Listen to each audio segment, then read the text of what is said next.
الناس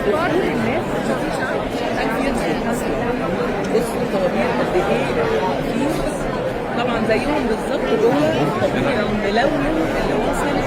يعني انا مش عارفه ايه والله، حسبي الله ونعم الوكيل اللي عمل السيستم ده. بصوا مش عارفه التصوير جاي ولا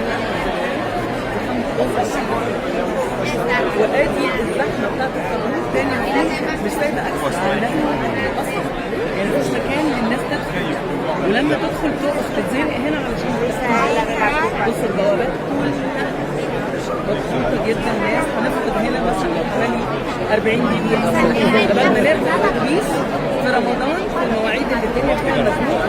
احنا مش عارفين